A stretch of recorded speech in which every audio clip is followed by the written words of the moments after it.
Alors, je lis Politis depuis au moins que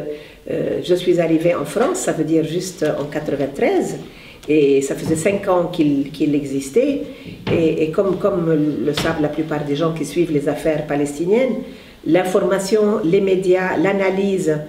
pour une cause comme la nôtre, qui est une cause avant tout sur, disons, la distorsion ou la vérité sur ce qui se passe dans les territoires occupés, sur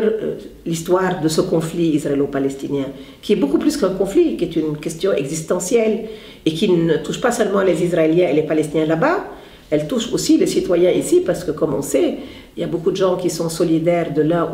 ou l'autre de deux parties, mais ce n'est pas parce qu'on importe le conflit, c'est parce que c'est un conflit qui concerne la possibilité ou l'incapacité de vivre ensemble. Vivre ensemble, il est universel. Et Politis, pour moi, était un des rares lieux, et j'ai toujours regretté qu'il ne vende pas par millions d'exemplaires, parce qu'il a un ton tellement juste, il a tellement la capacité d'être objectif, il est tellement dans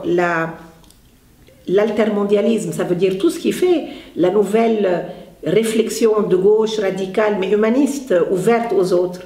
Et donc, je souhaite beaucoup que Politis continue à vivre, et je ferai tout ce que je peux pour l'aider à vivre, même si je sais qu'il y a un vrai danger pour toute la presse indépendante aujourd'hui sur papier. Mais pour toutes ces raisons, je pense que c'est très important qu'on fasse en sorte que ces voix